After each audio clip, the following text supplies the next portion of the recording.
हथियारों के निर्माण में देश झोंक रहा अपनी ताकत। नए रिसर्च तकनीकियों के विकास पर दिया जा रहा जोर। रक्षा व्यापार में तेजी से बढ़ रहे भारत के मजबूत कदम। दोस्तों, देश के पड़ोसी दुश्मनों को देखते हुए भारत अपनी रक्षा जरूरतों पर खास ध्यान दे रहा है। दुनिया भर से रक्षा करार किए गए हैं। तमाम देशों के साथ सैन्य अभ्यास किए जा रहे हैं।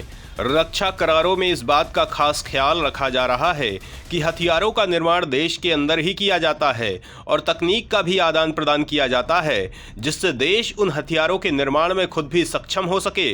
दोस्तों, भारत के बढ़ रहे हथियारों के जखीरे से दुश्मन पाकिस्तान की नींद उड़ी हुई है। बार बार परमाणु हमले की धमकी देने वाला पड़ोसी अब गिड़गिड़ा रहा है। आए दिन भारत एक नए हथियार और रक्षा डील से दुश्मनों को चौंकाता रहता है। दोस्तों, मोदी सरकार के आने के बाद देश ने तमाम देशों से बड़ी रक्षा डील की है, जिससे देश की तीनों सेनाएं बेहद मजबूत हुई हैं। सवाल उठता है कि आखिर देश ने किन किन देशों से रक्षा डील करके भारी हथियार खरीदे हैं, देश की ताकत कितनी मजबूत हुई है। तो दोस्तों, किसी वक्त दुर्गम इलाके में भारी भरकम राइफलों का सही इस्तेमाल न कर पाने के कारण भारतीय सैनिकों को सर्वोच्च बलिदान तक देना पड़ा था। लेकिन प्रधानमंत्री नरेंद्र मोदी के नेतृत्व में भारत आज उस मुकाम पर है कि अब देश दुनिया भर को चुनौती देने वाले युद्धक विमान बनाने की स्थिति में है। आज रक्षा क्षेत्र में भारत न सिर्फ आत्मनिर्भर हुआ है, बल्कि बहुत सारे उत्पादों का निर्यात भी कर रहा है। देश में अत्याधुनिक हथियारों से लेकर उच्चतम तकनीकी वाले लड़ाकू विमान भी बनाए जा रहे हैं, जो चुनिंदा देशों के पास हैं। लगातार अपडेट हो रही तकनीक का ही नतीजा है कि सेना में हेलीकॉप्टरों के पुराने बेड़े को 2027 से चरणबद्ध तरीके से सेवा से हटाने पर विचार किया जा रहा है। फिलहाल आर्मी एविएशन कोर लगभग 190 चेतक चीता और चीतल हेलीकॉप्टरों का इस्तेमाल कर रही है। जानकारों का दावा है कि अब इनकी जगह स्वदेशी लाइट यूटिलिटी हेलीकॉप्टरों को बड़ी संख्या में शामिल किया जाएगा। इसका सीधा मतलब यह है कि देश रक्षा क्षेत्र में आत्मनिर्भर हो रहा है। वहीं जरूरत के हिसाब से तमाम रक्षा करार भी किए गए हैं, जिनमें रूस, अमेरिका और फ्रांस से Rafale fighter jet S-400 missile defence system, Apache Chinook helicopter सहित तमाम खरीद की गई हैं, जिससे देश की ताकत को बेहद मजबूती मिली है। जबकि भारत के बने हथियार अब दुनिया खरीद रही है। फिलीपींस, अर्मेनिया समेत दुनिया के 85 देश भारत से हथियार खरीद रहे हैं। दोस्तों, वहीं आए दिन तमाम नए करार और निर्माण किए जा रहे हैं। देश की रक्षा व्यवस्था को लेकर सरकार बेहद सजग है और मजबूत नीतियां बनाकर सुरक्षा चक्र मजबूत किया जा रहा है।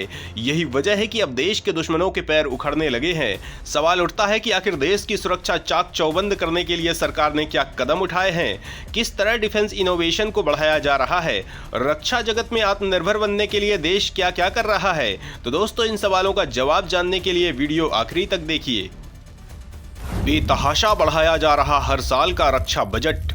मेक इन इंडिया ने दिखाया दम, दुश्मन हुए बेदम। दोस्तों, मोदी सरकार ने अपने 2 कार्यकाल के दौरान रक्षा क्षेत्र में मजबूती के लिए बेहद मजबूत कदम उठाए हैं, जिसकी वजह से आज देश दुनिया की महाशक्ति बन चुका है। पिछले 10 सालों में रक्षा बजट में लगातार वृद्धि देखी गई है। इससे इस बात का अंदाजा लगाया जा सकता है कि देश की डिफेंस सेक्टर को मजबूत करने के लिए सरकार कितनी प्रतिबद्ध है। डिफेंस सेक्टर में बढ़ी हुई धनराशि आधुनिकीकरण, अधिग्रहण, रिसर्च और विकास के लिए आवंटित की गई है। दोस्तों, सवाल उठता है कि देश का मौजूदा रक्षा बजट कितना है, दुनिया के मुकाबले इस मामले में हम कहां पर हैं। तो दोस्तों, वर्ष 2023-24 के लिए भारत का रक्षा बजट 5.25 लाख करोड़ से बढ़कर 5.94 लाख करोड़ पहुंचा था। यह पाकिस्तान के रक्षा बजट से भारत के मौजूदा रुपए से तुलना करने पर करीब 14 गुना अधिक है, जबकि चीन के रक्षा बजट का सिर्फ 1/4 है। दुनिया में अमेरिका का रक्षा बजट सबसे अधिक है। अमेरिका के रक्षा बजट के आसपास कोई देश नहीं ठहरता। अमेरिका के बाद रक्षा पर सबसे अधिक खर्च करने वाला देश चीन है। इसके बाद भारत का नंबर आता है। वहीं भारत के बाद ब्रिटेन चौथे और रूस 5वें नंबर पर है। रूस यूक्रेन युद्ध के बाद कई देशों ने अपना रक्षा बजट बढ़ाना शुरू कर दिया है। भारत भी अपने रक्षा बजट को बढ़ा रहा है। दोस्तों, कुल जीडीपी के हिसाब से भारत का रक्षा बजट चीन से भी अधिक है। वहीं वित्त वर्ष 24-25 के लिए रक्षा बजटीय आवंटन 2022-23 के आवंटन से लगभग 1 लाख करोड़ और 23-24 से 4.72% अधिक है। इनमें से 27.67% का एक बड़ा हिस्सा पूंजी में जाता है। 14.82% जीविका और परिचालन तैयारियों पर राजस्व व्यय के लिए, 30.68% वेतन और भत्ते के लिए, 22.72% रक्षा पेंशन के लिए। रक्षा क्षेत्र में आत्मनिर्भरता को बढ़ावा देने के लिए रक्षा पूंजीगत व्यय में वृद्धि का क्रम जारी है। नए वित्त वर्ष के लिए रक्षा पूंजीगत व्यय पर 1.72 लाख करोड़ रुपए का आवंटन किया गया है, जो वर्ष 2022-23 के वास्तविक व्यय से 20.33% अधिक है। ये आवंटन तीनों सेनाओं की दीर्घकालिक योजना के अनुरूप है। इसका उद्देश्य वित्त वर्ष 2024-25 में कुछ बड़ी योजनाओं को मूर्त रूप देकर तीनों सेनाओं के आधुनिकीकरण गैप को भरना है। दोस्तों, इसके जरिए मेक इन इंडिया की पहल को आगे बढ़ाने के लिए घरेलू उत्पादन में अत्याधुनिक तकनीक सुनिश्चित करने के लिए LCA, MKI, IOC, FOC configuration को अतिरिक्त वित्तीय मदद दी जाएगी। भारतीय नौसेना की परियोजनाएं जैसे डेक आधारित लड़ाकू विमान, पनडुब्बियां, अगली पीढ़ी के सर्वेक्षण जहाजों आदि का अधिग्रहण इस आवंटन के जरिए किए जाएंगे। वित्त वर्ष 2024-25 के लिए तीनों सेनाओं का राजस्व व्यय का आवंटन 92,088 करोड़ रुपए के उच्च स्तर पर बना हुआ है, जो पिछले साल के बजटीय आवंटन से 48% अधिक है। दोस्तों, यही वजह है कि देश अब रक्षा निर्माण में बेहद मजबूत हो चुका है। खतरनाक हथियारों के दमखम से दुश्मन बेचैन है। देश एयरक्राफ्ट कैरियर से फाइटर जेट और सुपरसोनिक मिसाइल तक बना रहा है। वहीं इसी बीच एक ऐसा खतरनाक हथियार भारत ने तैयार किया है जिसकी धमक से चीन पाकिस्तान के होश उड़े हुए हैं। दोस्तों, सवाल उठता है कि आखिर भारत के किस हथियार को लेकर दुश्मन देशों में खौफ है। ड्रैगन हैरान परेशान है, बीजिंग में भगदड़ है। तो दोस्तों, इस बारे में जानने के लिए वीडियो को आगे देखिए। आकाश तीर से देश का दुश्मन होगा नेस्तनाबूद, हवाई खतरों से देश को मिलेगी सुरक्षा, बढ़ेगा दमखम।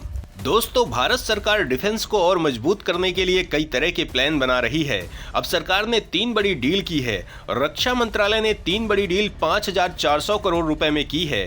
इससे भारत का डिफेंस और मजबूत होगा। 3,000 करोड़ रुपए की सबसे बड़ी डील भारतीय आर्मी के लिए न्यू स्पेस इंडिया लिमिटेड के साथ की है, जिसके तहत एडवांस कम्युनिकेशन सैटेलाइट तैयार किया जाएगा। रक्षा मंत्रालय की ओर से 2 अन्य बड़ी डील BEL के साथ की गई है। 2,400 करोड़ रुपए की इस डील में automated air defence control and reporting system project Akashteer की खरीद की जाएगी। वहीं सरकार के दूसरे कॉन्ट्रैक्ट के तहत भारतीय नौसेना के लिए Sarang electronic support measure system की खरीद होगी, जिसके लिए कुल 412 करोड़ रुपए खर्च किए जाएंगे। दोस्तों, प्रोजेक्ट आकाश तीर भारत के लिए मजबूत एयर डिफेंस सिस्टम होगा, जिसके बाद देश के सुरक्षा कवच को भेदना नामुमकिन हो जाएगा।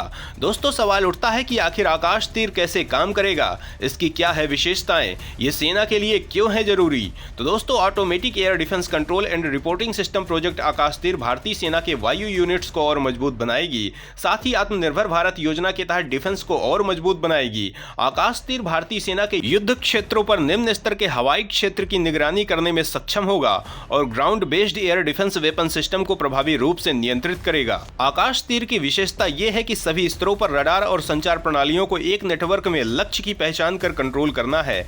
इसकी इमीडिएट सटीकता लक्ष्यों पर तेजी से हमला करने में सक्षम है। यह सेना को एक मजबूत एयर डिफेंस सिस्टम प्रदान करेगा, जिससे वो संभावित हवाई खतरों से संपत्तियों, सैनिकों और बुनियादी ढांचे की बेहतर रक्षा कर सकेगी। वहीं आकाश तीर प्रणाली सेना को विभिन्न रडार कंट्रोल सेंटर और लैंड बेस्ड वेपन सिस्टम के डेटा को मिलाकर अपने वायु रक्षा अभियानों को अंजाम देगा। ये रणनीति अधिक प्रभावी निर्णय लेने और हवाई खतरों पर तेजी से प्रतिक्रिया करने की अनुमति देगी, जिससे भारत की रक्षा स्थिति को बढ़ावा मिलेगा। तो दोस्तों, देश की बढ़ती रक्षा ताकत को जानकर कैसा लगा, कमेंट करके जरूर बताएं।